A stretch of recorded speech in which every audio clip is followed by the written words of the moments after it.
Most Americans have no idea why Putin invaded Ukraine or what his goals are now. They've never heard his voice. That's wrong. Americans have a right to know all they can about a war they're implicated in, and we have the right to tell them about it because we are Americans too. Freedom of speech is our birthright. We were born with the right to say what we believe. That right cannot be taken away no matter who is in the White House. But they're trying anyway. Once again, I'm here to tell you that I'm not here to condemn or praise anybody for, let's just say, interviewing somebody that we are currently engaged in some form of war with. I say form of war because it's not really direct action, but action through, how do I say, financial means. So why is everybody up in arms about Tucker Carlson interviewing Vladimir Putin? Well, here's the thing you got to understand. And this right here is what really irks a lot of people, is that we have to keep hearing about integrity in journalism, yet the journalists that we constantly see on television aren't exactly doing what we call journalism.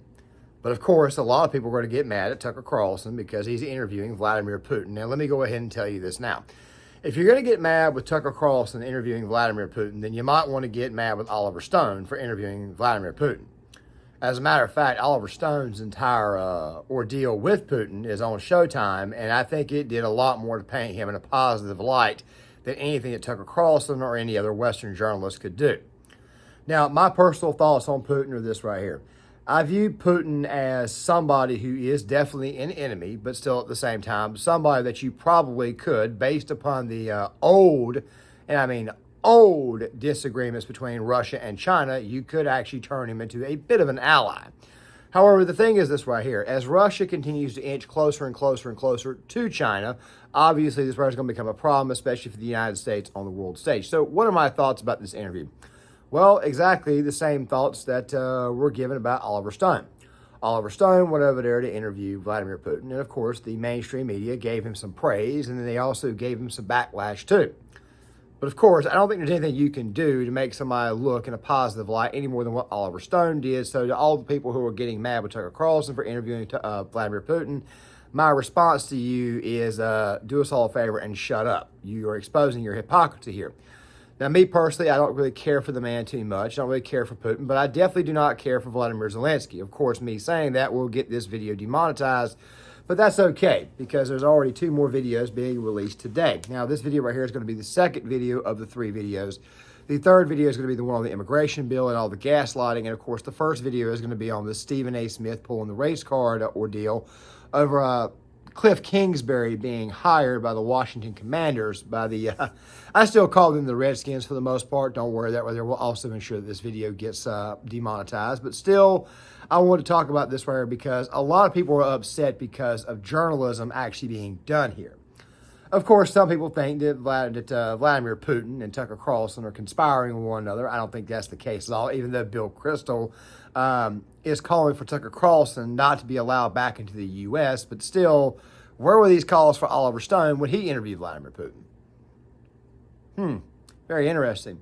It seems to me that if it's something that the state, quite frankly, doesn't want to be done, then obviously they're going to get upset about this. They're obviously going to be up in arms. Now, you guys heard about 30 seconds there. The overall little piece that Tucker Carlson released on X was roughly 4 minutes. And of course, I'm showing you guys some stuff here in the B-roll footage of Tucker Carlson being approached by Russian journalists. There's really, I think, like 1 or 2 of them. I only put like 1 of them in here.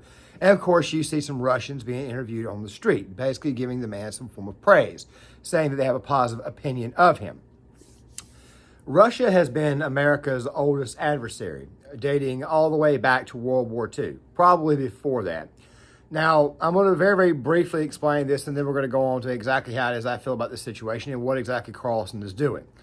The truth be told about the U.S. and Russia is this here. The 2 countries didn't really know that much about one another, and people oftentimes forget that Russia, for the longest time, they had a more of an autocratic state. They had a czar. They had a czar that eventually became a czar and a Duma, and then, of course, after World War I, well, really it was during World War I, they, for the most part, capitulated due to all the issues that were going on at home. Of course, it's the Bolsheviks. I'll leave some links in the description box for you guys on the Russian Revolution. And ever since then, they were a communist state. They were an ultra-communist state. And of course, the Soviet Union dissolved on Christmas Day officially, 1991, even though it was already burning at the fringes in the late 1980s. They have always been an adversary. They've always bucked the United States geopolitically, but still at the same time, though, it is a country that really, to tell you the truth, militarily is not as strong as we made them out to be.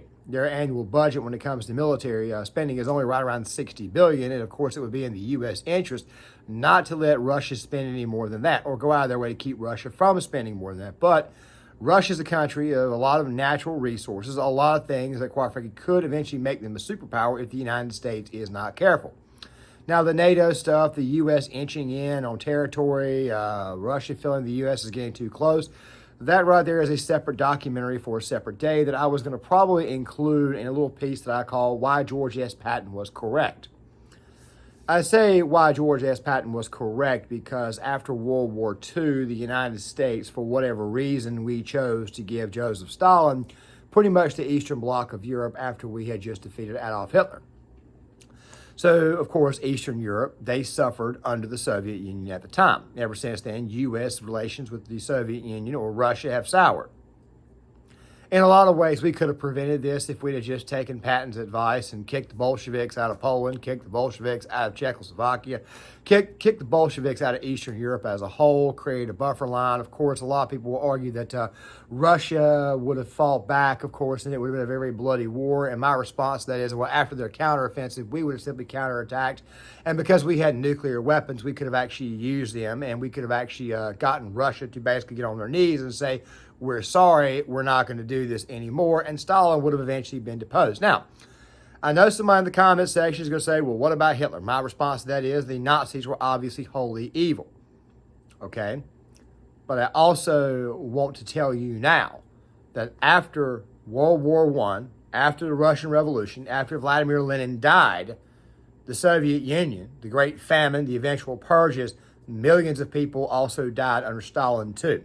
The way I think about it is this right here. From roughly about 1917 or 1916 all the way to the early 1950s, there was a massive cavalcade of death if you include the Russia-Poland War, the war between Russia and Lithuania, the war between, Russia and Ukraine, the first one. If you include World War II, if you include everything post-World War II into Korea, you include the Holocaust, you have an extreme level of death, destruction, and pain that was inflicted upon the entire world. We've been going at this entire situation with Russia, it seems like, since the beginning of time. But still at the same time, though, you obviously want to have some form of communication with another potential superpower, which Russia is not, but still, you still want to have some line of communication. The thing about the U.S., the current U.S. government is this here. They don't exactly appreciate it when somebody says this here. Did you order Alexei Navalny's assassination? Of course not. We don't have this kind of habit of assassinating anybody. That's one. Number two is, I want to ask you, did you order the assassination of the woman who walked into the Congress and who was shot and killed by a policeman? Do you know that 450 individuals were arrested after entering the Congress, and they didn't go there to steal a laptop? They came with political demands. 450 people have been detained. You're talking about the capital. They're looking at jail time between 15 and 25 years. And they came to the Congress with political demands. Isn't that persecution for political? We got to create a little bit of controversy here on this channel. We got to create it a little bit so that way it'll actually get out there, even though the video will be demonetized. But screw the controversy for a second. Here's the real truth of the situation. I love my country. I am very, very proud of my country. I always will be, even with the current situation that we're under right now. I'm still very, very much a patriot, and I still very, very much believe in the people of this nation. However, I understand the adversary that we're facing, the radical left, hates this nation. I understand that the neoliberal establishment, neoconservative establishment, deep down inside does not really care for this country. Obviously, I know that Vladimir Putin is in fact an enemy, and I obviously know that he is not to be trusted. However, I also know that we should not be sending a bunch of money to Ukraine to support them in an effort that, quite frankly, they're more than likely going to lose. And if you watch the video that I put out on the immigration bill, I talk a little about Russia, Ukraine in that video and how it is that we have senators saying, If you don't pass this border bill, if you don't pass this bill, this money that goes to Ukraine, we're going to be putting U.S. troops on the ground in Eastern Europe. Basically a threat to the American people. The truth be told is this right here. We have a dying institution here in the United States that is called the neoliberal, neoconservative establishment. It's been dying for a while. It's been eroding at the seams. It just so happened to be that Donald Trump kind of accelerated the situation. The thing is this right here, and the thing that you got to understand is that we do need to open up lines of communication with these people, but what we cannot allow our adversaries to do is criticize us on the global stage. The United States is supposed to be the shining city on the hill. It's supposed to be the beacon of hope. It is supposed to be the bastion of freedom. When other world leaders criticize the U.S., it really sticks in my craw, especially given all the crap that they have got going on in their own nation itself. Whether it be China with the Uyghurs and the social credit score, or whether it be Russia and all the alleged assassinations, the fact of the matter is this here. We should not be putting ourselves in a position where we can be criticized by another leader. But Tucker Carlson is going over to Russia right now, obviously to interview the president of Russia, who many people don't believe will be the president much, much longer. I've heard a lot of people scream and holler and say, well, Putin is finished.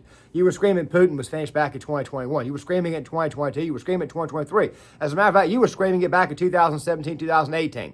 It doesn't look like he's going anywhere. So you might as well go ahead and get comfy with the idea of doing an interview. But about what Tucker Carlson has to say and a preview of the interview itself, let's go ahead and watch a little bit of this. 2 years into a war that's reshaping the entire world, most Americans are not informed. They have no real idea what's happening in this region, here in Russia or 600 miles away in Ukraine. But they should know. They're paying for much of it in ways they might not fully yet perceive. The war in Ukraine is a human disaster. It's left hundreds of thousands of people dead, an entire generation of young Ukrainians, and it's depopulated the largest country in Europe. But the long-term effects are even more profound. This war has utterly reshaped the global military and trade alliances, and the sanctions that followed have as well. And in total, they have upended the world economy. The post-World War II economic order, the system that guaranteed prosperity in the West for more than 80 years, is coming apart very fast, and along with it, the dominance of the US dollar. These are not small changes. They are history-altering developments. They will define the lives of our grandchildren. Most of the world understands this perfectly well. They can see it. Ask anyone in Asia or the Middle East what the future looks like. And yet the populations of the English-speaking countries seem mostly unaware. They think that as nothing has really changed. And they think that because no one has told them the truth. Their media outlets are corrupt. They lie to their readers and viewers. And they do that mostly by omission. For example, since the day the war in Ukraine began, American media outlets have spoken to scores of people from Ukraine, and they have done scores of interviews with Ukrainian President Zelensky. We ourselves have put in a request for an interview with Zelensky, and we hope he accepts. But the interviews he's already done in the United States, Zelensky's demand that the U.S. enter more deeply into a war in Eastern Europe and pay for it. That is not journalism. It is government propaganda. Propaganda of the ugliest kind, the kind that kills people. At the same time, our politicians and media outlets have been doing this, promoting a foreign leader like he's a new consumer brand. Not a single Western journalist has bothered to interview the president of the other country involved in this conflict, Vladimir Putin. Most Americans have no idea why Putin invaded Ukraine or what his goals are now. They've never heard his voice. That's wrong. Americans have a right to know all they can about a war they're implicated in, and we have the right to tell them about it because we are Americans too. Freedom of speech is our birthright. We were born with the right to say what we believe. That right cannot be taken away no matter who is in the White House. Okay. There's a lot to unpack there. Roughly 1 minute and 48 seconds, and I'll be linking the full 4-minute segment in the description box. The reason why I'm doing it this way is so that way you guys can kind of make up your own minds, of course, outside of my commentary, which, of course, you may agree or disagree with, and that's okay. My feeling is this right here. The situation that's going on with Ukraine, it needs to stop. I think it's pointless. And if you actually look into the minutia of it, you will see that it was actually Ukraine who violated the Minsk agreement. Now, them violating the Minsk agreement and Russia moving in may have already happened, may have been planned anyway. Like Russia may have actually planned to do this, but the thing is this right here. They were fighting over an extremely small section of land in Ukraine. And we can go back to Crimea. We can go back to what happened there. And of course, my thoughts on that are simply this here. We kind of created this mess. The Obama administration, they were the ones who induced it. There are the famous words of Victoria Nuland, F Europe. Of course, they did not seem to care about what Europe was thinking at the time, even though Europe is supposed to be our allies. Now, me personally, I have a different take on Europe as a whole.